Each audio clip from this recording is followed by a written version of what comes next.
الحمد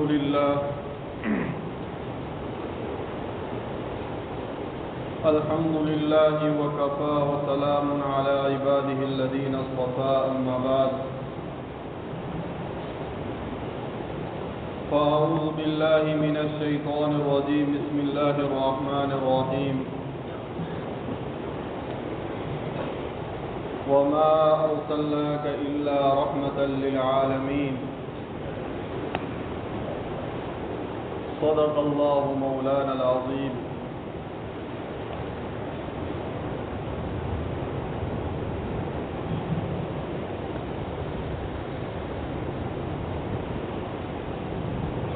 میرے محترم بھائیو دوستو بزرگوں،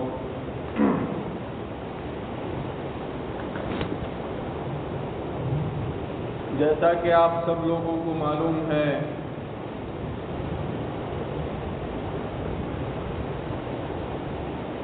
کہ ہماری بات سیرت النبی صلی اللہ علیہ وسلم کے اوپر ہو رہی ہے۔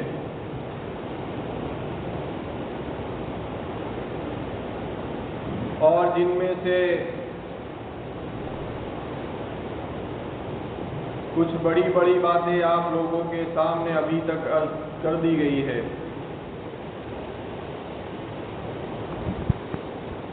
ان میں سب سے پہلی بات تو یہ تھی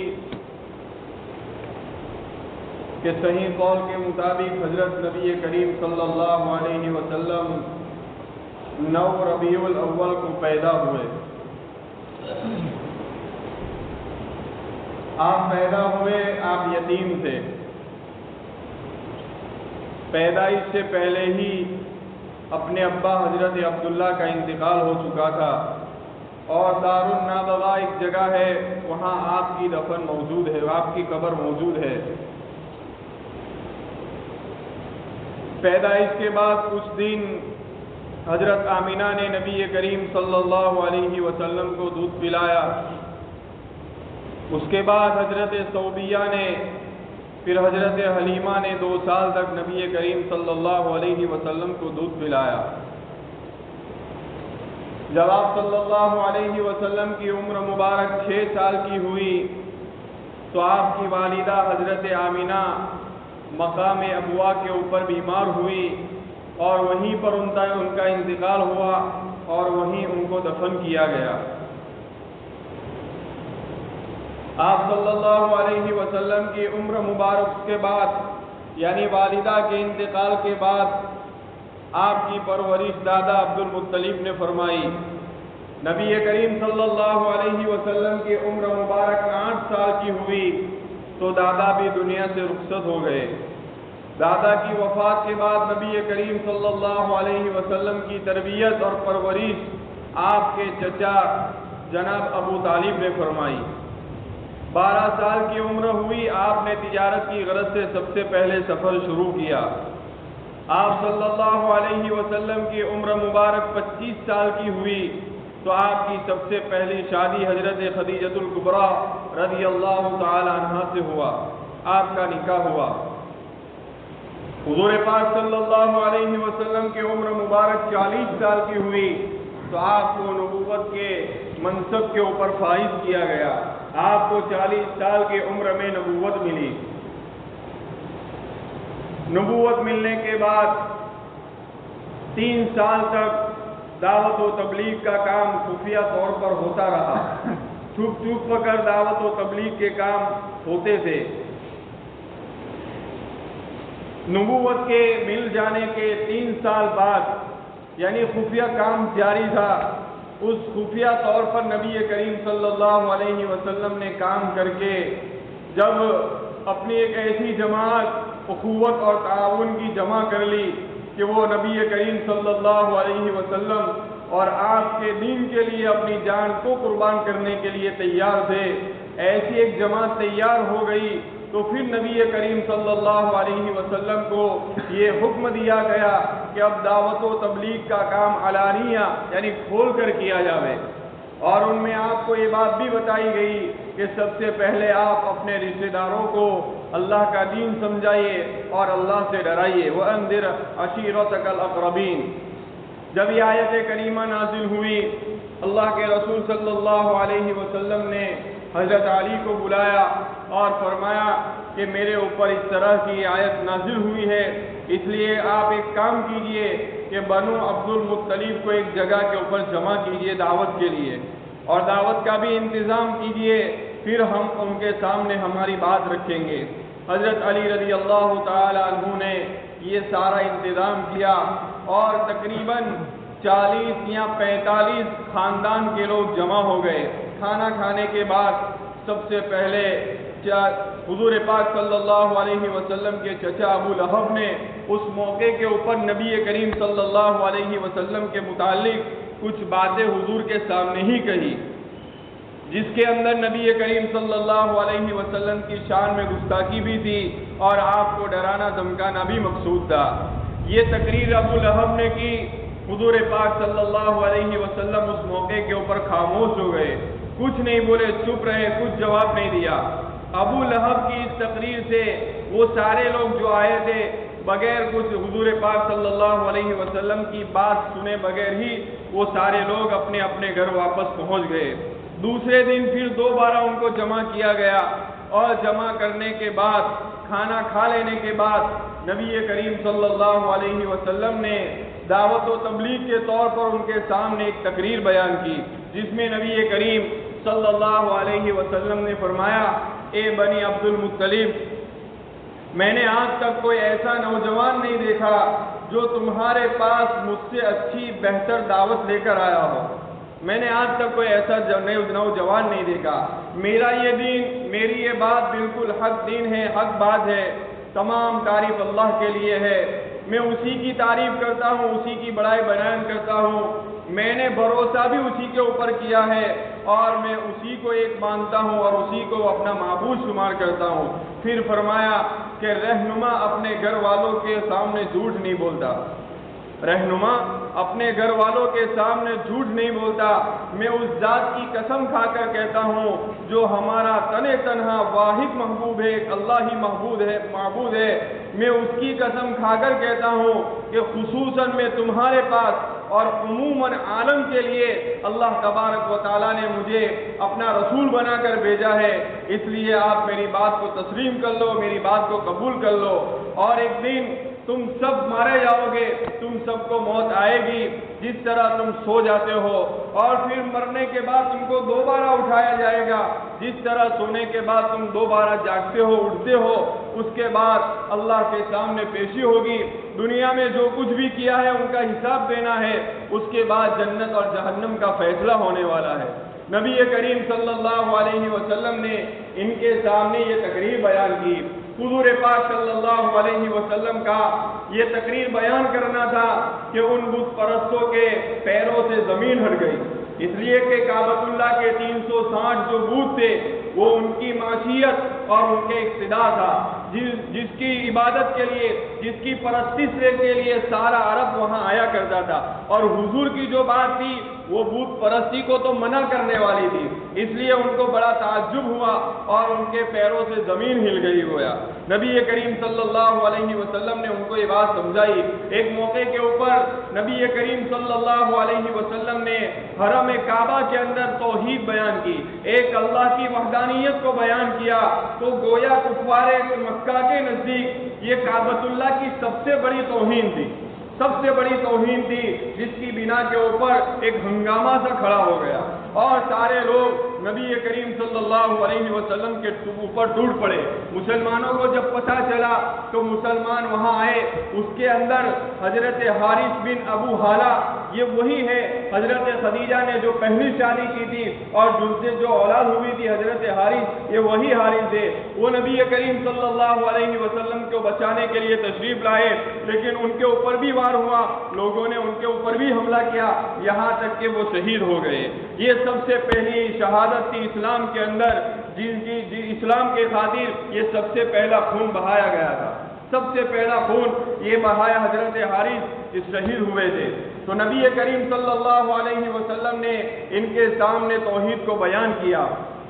اور ان کو ایک اللہ کی طرف بلایا اور ایک اللہ کی دعوت دی، لیکن کیا کہا جاوے، ان لوگوں کے دل کفر کے دلدل کے اندر پھنسے ہوئے تھے، غرور اور تکبر سے ان کے اخلاق اور ان کی زندگی برباد ہو چکی تھی، ان کو کوئی بات بھی سمجھ میں نہیں آ رہی تھی، کوئی بات بھی سمجھ میں نہیں آ رہی تھی۔ اللہ کے رسول صلی اللہ علیہ وسلم کا آگے چل کر آپ کا دین فروغ پانے لگا اور دعوت و تبلیغ کا کام زور پکڑنے لگا۔ پھر اللہ تبارک و تعالیٰ نے حضرت نبی کریم صلی اللہ علیہ وسلم کو دوبارہ حکم دیا کہ آپ اپنے گھر والوں کو ڈرائیے۔ اللہ کے رسول صلی اللہ علیہ وسلم سب سے پہلے صفا پہاڑی کے اوپر چڑھے اور وہاں آواز لگائی، یا صباحا ہو، یا صباحا ہو۔ یہ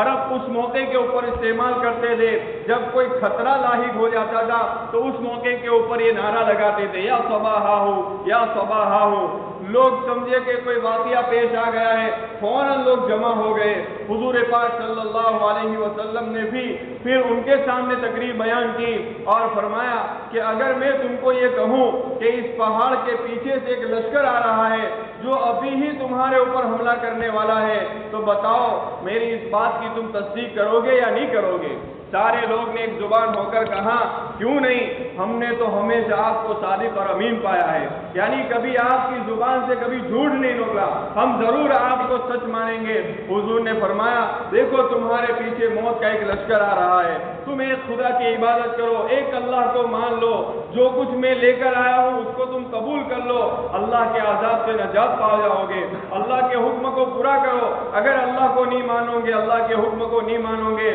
تو تمہارے اوپر سب عذاب آنے والا ہے۔ حضور کا یہ کہنا تھا۔ پھر کیا ہوا؟ اللہ توبہ توبہ، پھر وہی ابو لہب، اللہ کے رسول صلی اللہ علیہ وسلم کا جو چچا تھا، اس نے ہاتھ کے اندر پتھر لیا اور نبی کریم صلی اللہ علیہ وسلم کو وہ یہ کہتے ہوئے کہ تیرا ناز ہو،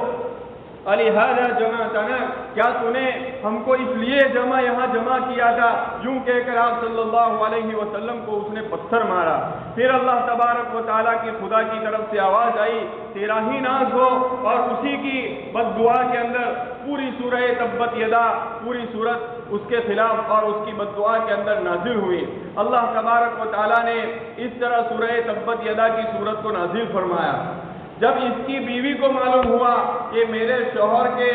مذمت کے اندر اور اس کی برائی کے اندر سورہ تبت نازل ہوئی ہے تو وہ اپنے گھر سے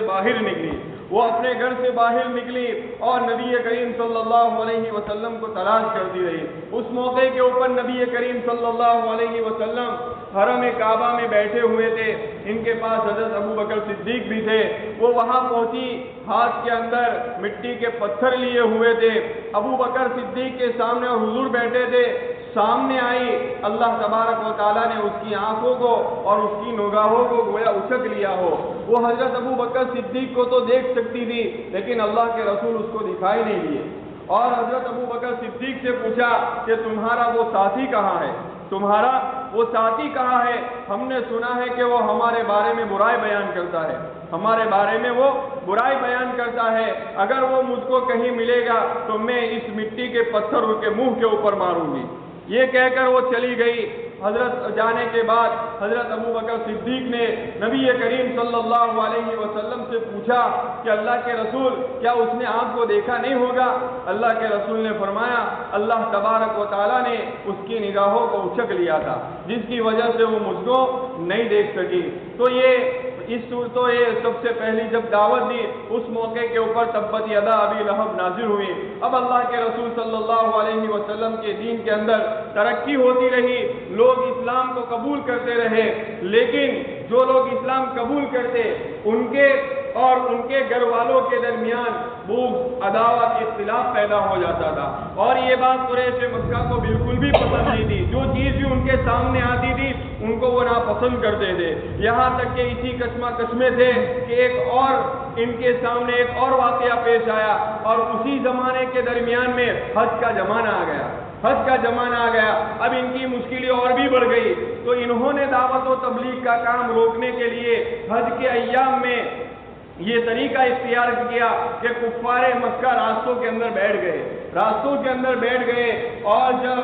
جو لوگ بھی حج کے لیے آتے تھے ان کو نبی کریم صلی اللہ علیہ وسلم کے خطرے سے آگاہ کرتے تھے اور پوری تفصیل نبی کریم صلی اللہ علیہ وسلم کے بارے میں بتاتے تھے۔ اس موقع کے اوپر یعنی حج کے ایام میں ادھر نبی کریم صلی اللہ علیہ وسلم حج کے ایام کے اندر بازاروں میں جاتے، لوگوں کے خیموں کے پاس جاتے اور ان کو دین کی، ایمان کی، اسلام کی باتیں سمجھا دیتے۔ ادھر وہی ابو لہب اللہ کے رسول صلی اللہ علیہ وسلم کے پیچھے تھا، وہ یوں کہتا اس آدمی کی بات مت ماننا، یہ تو بے دین ہو گیا ہے، یہ بے دین ہو گیا ہے۔ اب اس اللہ کے رسول صلی اللہ علیہ وسلم کی اس محنت کا فائدہ یہ ہوا کہ جب لوگ حج کر کے اپنے گھر چلے گئے تو لوگوں کے ذہن کے اندر یہ بات تو بیٹھ گئی کہ محمد صلی اللہ علیہ وسلم نے نبوت کا دعویٰ کیا ہے، لوگوں کے ذہن میں یہ چیز تو آ گئی تھی، یہاں تک کہ پورے عرب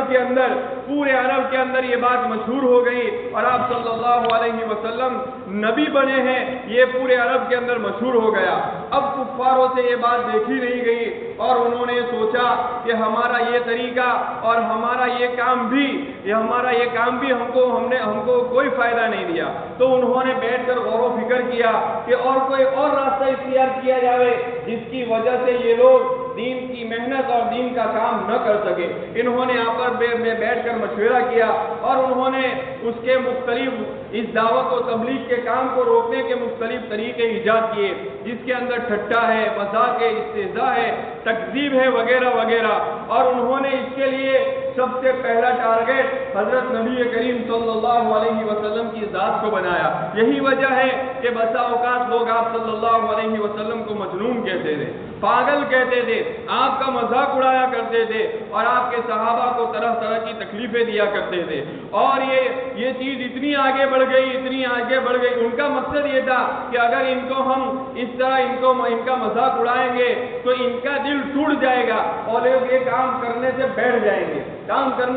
جائیں گے، اس لیے انہوں نے یہ طریقہ اختیار کیا اور یہ طریقہ اتنا پھیلا، اتنا آگے بڑھا، اتنی کثرت ہو گئی کہ اس کا اثر خود نبی کریم صلی اللہ علیہ وسلم کے دل کے اوپر بھی ہونے لگا۔ یہ لوگ جو کہتے تھے ان کا اثر حضور کے دل کے اوپر بھی ہوتا تھا۔ یہی قرآن پاک ایک جگہ کہتا ہے انک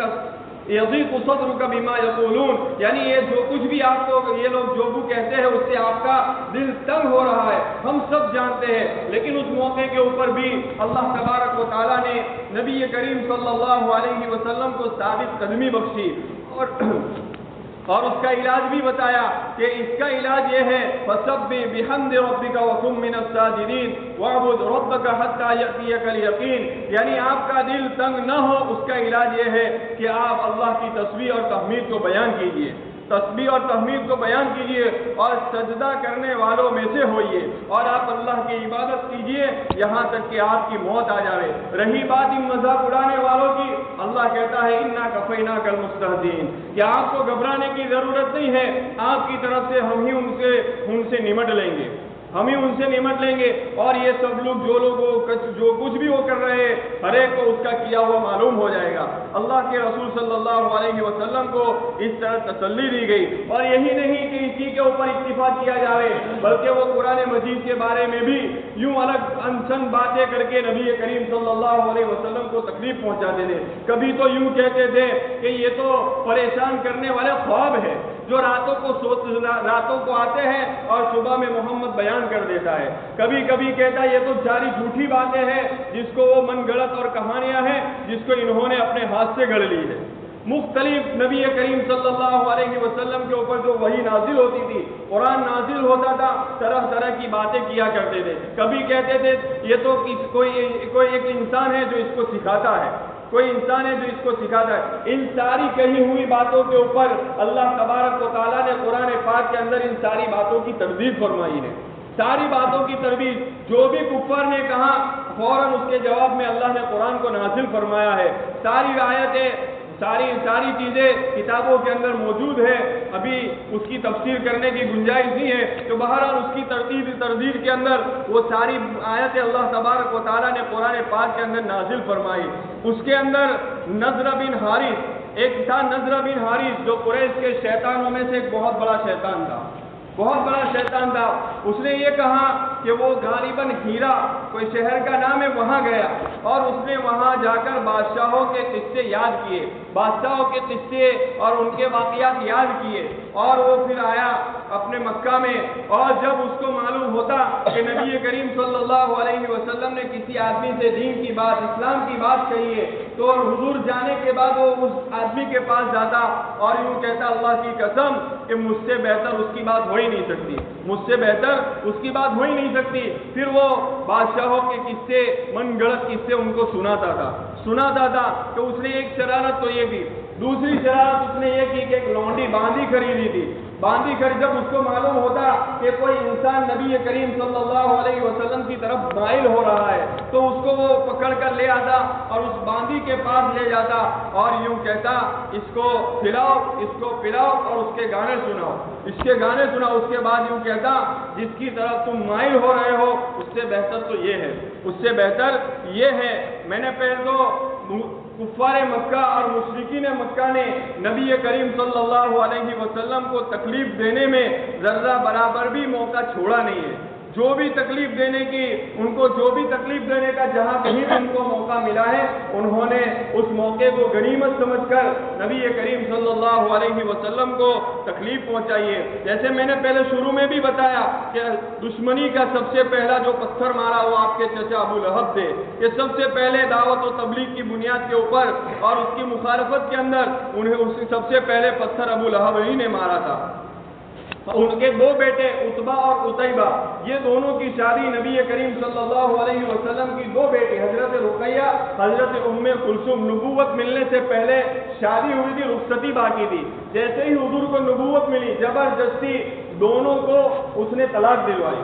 دونوں کو طلاق دلوائی. اور یہ اس کی بیوی بھی اسی قبیل سے تھی, بالکل بس زبان تھی اور نبی کریم صلی اللہ علیہ وسلم کی شان کے اندر گستاخی کیا کرتی تھی. کانٹوں کے اندر, راستوں کے اندر وہ کانٹے بچھا دیتی تھی, حضور کے دروازے کے اوپر کانٹے بچھا دیتی تھی. جو ام جمیل جس کا اصل نام عروہ تھا, جو ابو سفیان کی بہن تھی,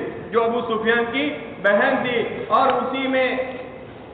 اس طرح نبی کریم صلی اللہ علیہ وسلم کو تکلیف پہنچاتے تھے مشرکین مکہ اور کفار مکہ. جب انہوں نے دیکھا کہ ہماری یہ تدبیر بھی کوئی, اور یہی نہیں بلکہ وہ لوگ لوگوں کو قرآن سننے سے بھی دور رکھتے تھے,